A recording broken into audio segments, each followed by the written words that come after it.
The NFL is going to be doing in April what we're going to be doing in August, drafting, and it is time for the 2008 NFL Draft. Welcome into the fantasy football video here on CBSSports.com. I'm Dave Richard. He's Jamey Eisenberg. You ready for this? I'm excited. Are you? Yeah. Well, I'm a little tired. I've got a newborn at home. She's only 5 months old, so I haven't been catching up on my sleep. But I'm wide awake when we're talking about these newborns around the National Football League, and it all starts with a deep running back class.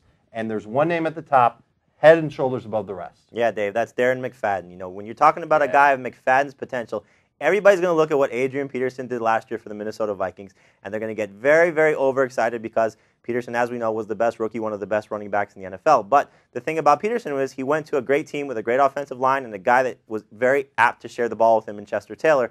McFadden, depending on where he goes, which, as we know, the Jets are probably going to be the most viable team in the top 10 to take him at number 6 overall. So, Dave, what do you think about McFadden going to the Jets, and what do you think his odds will be to be a very good fantasy running back? Well, first of all, I like him a lot if he goes to the Jets. I think it's the best landing spot in the top 10 for him. Now, let's see here. Peterson had the offensive line. McFadden would have the offensive line with the Jets. Peterson shared the ball in Minnesota.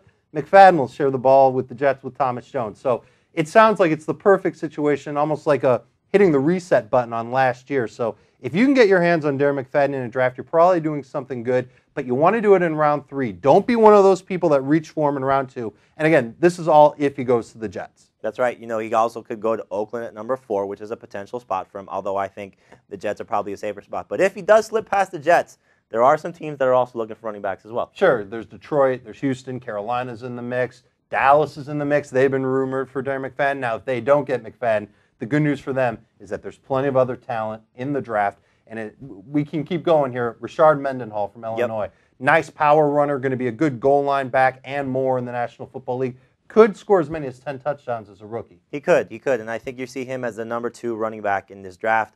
Some people will say Jonathan Stewart, but I think because of his injury to his toe, some teams are going to get scared because there is a little bit of an injury history there, and as we know, some guys coming out of Oregon, a little bit of a scary situation there because they haven't always hit on some of their players there as well. So there are some other running backs that could be available. Right. Why don't you bring everybody up there? Well, there's obviously Felix Jones from Arkansas. He was the running mate with Darren McFadden, and a lot of people think that he's better than McFadden. We don't think so. We think McFadden's speed puts him way ahead of Felix Jones figuratively and literally there. Jamal Charles of Texas, that's a little sleeper that I like. I think he's going to go in the second round. If he ends up on a team that's going to give him 15 carries a game, you're looking at a number 3 fantasy running back for 2008. Who else is on the list? Well, there's also Mike Hart, the runner from Michigan, had a very good college career, little on the small side, along with Ray Rice, also from Rutgers. The thing about those two guys that are going to be concerning is they have a lot of mileage in college. Those guys were used a ton at their respective schools, very run-oriented programs, along with a guy like Kevin Smith from Central Florida, a little lesser-known guy just because of the competition that he faced. But when he did face some tough competition, he had some very good performances,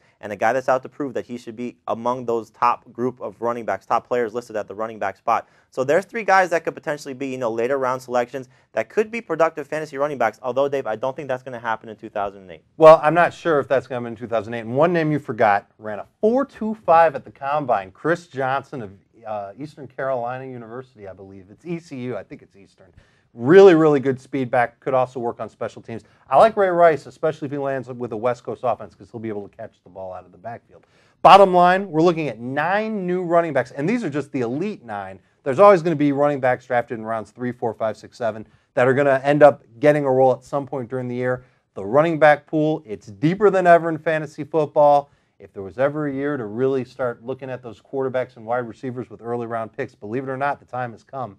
This is the year. Are you excited about this draft class? I think it's called Eisenberg Coastal University. Eisenberg.